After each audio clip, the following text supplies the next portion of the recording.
और हिम्मत बंधाते हुए अडानी जी का एयरक्राफ्ट।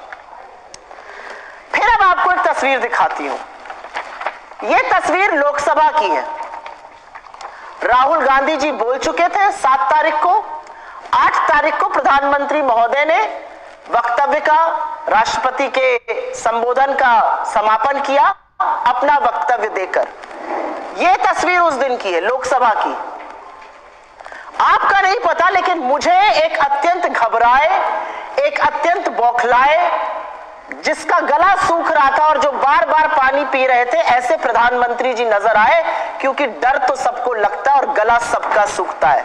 सारा सदन अडानी पर बोलने की मांग कर रहा था प्रधानमंत्री से, लेकिन 1 घंटे 25 मिनट के भाषण अपने लोकसभा और 1 घंटे 13 मिनट अपने भाषण राज्यसभा में प्रधानमंत्री मोदी जी ने अडानी का कहने की चूनी भरी। एक और तस्वीर है, ये आपने कांग्रेस के सोशल मीडिया हैंडल पर भी देखी होगी। मोदी जी और उनकी परछाई में अडानी जी नजर आ रहे हैं, क्योंकि यही होता दिख रहा है।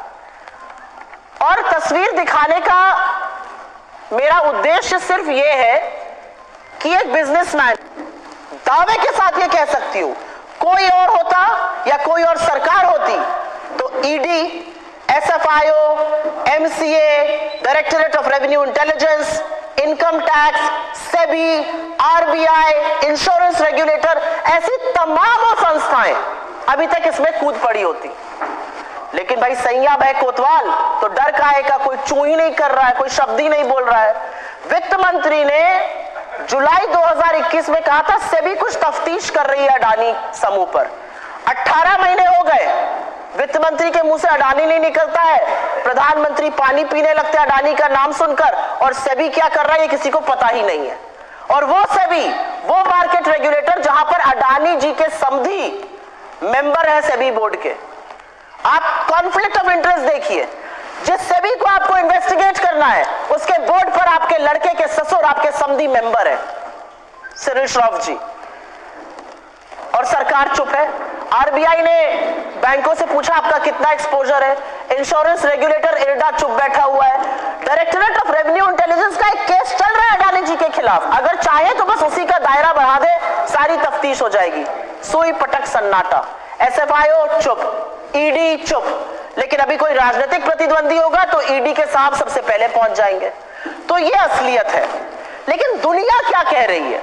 हम तो चलिए मौन धर ले, आंखों पे पट्टी जैसे मोदी जी बांध लेते हैं, फोटो की तरह मौनी बाबा बन जाते हैं, हम तो चलिए फिर भी चुप रह जाएंगे। दुनिया क्या कह रही है? दुनिया के सबसे बड़े स्टॉक मार्केट्स के जो इंडेक्स है, डाउ जोन्स या S&P, वहां से अडानी समूह को बाहर कर दिया गया कि नहीं, ये स्टॉक यहां ट्रेड नहीं हो सकता है।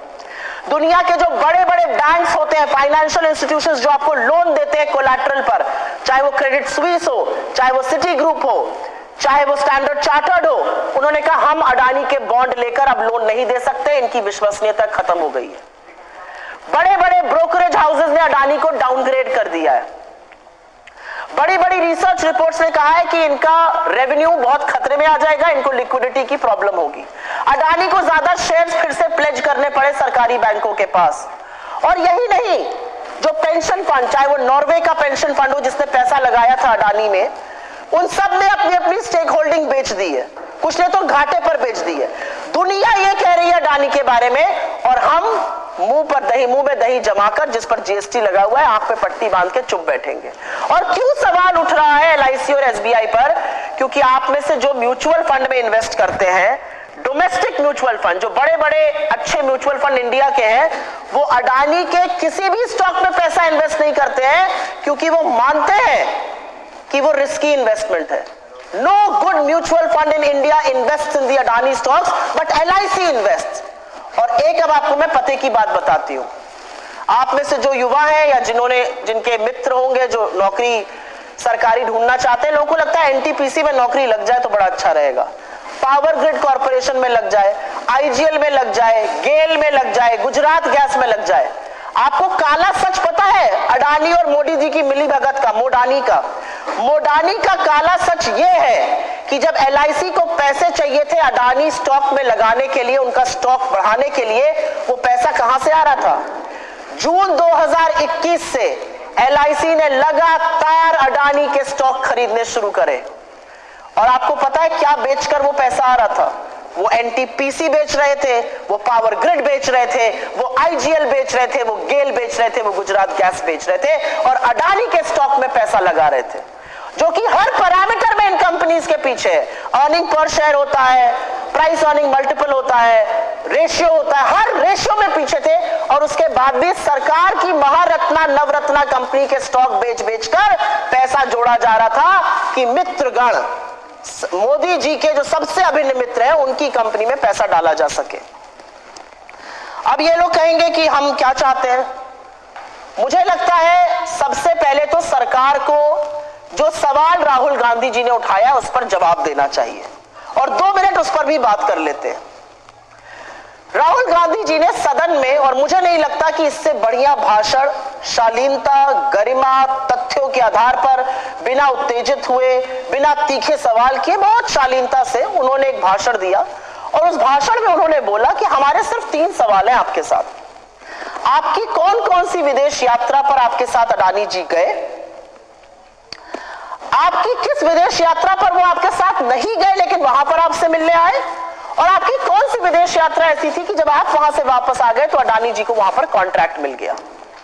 इस सवाल के बारे में क्या अनपार्लियामेंट्री है मैं नहीं जानती हूं। क्या इसमें कहीं भी हमने गरिमा का हनन किया है? क्या हमने इसमें कहीं भी कोई अनुचित सवाल पूछा है?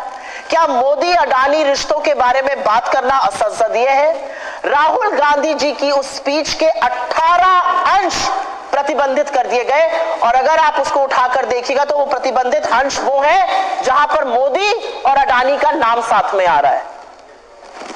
तो इसमें आप इतना डरते क्यों हैं? अगर नाम साथ में आ रहा है तो उसमें घबराने की क्या बात है? क्योंकि डर सबको लगता है और गला सबका सूखता है। अगर डरते नहीं तो आप डंके की चोट पर अडानी पर जवाब देते और बताते कि कैसे अडानी जी का पैसा बढ़ा, आपकी क्या भूमिका रही। आप ऐसे डर गए कि आप बिल में घुस गए और आपने 2 घंटे 40 मिनट दोनों सदनों में बोला लेकिन अडानी का नाम नहीं लिया।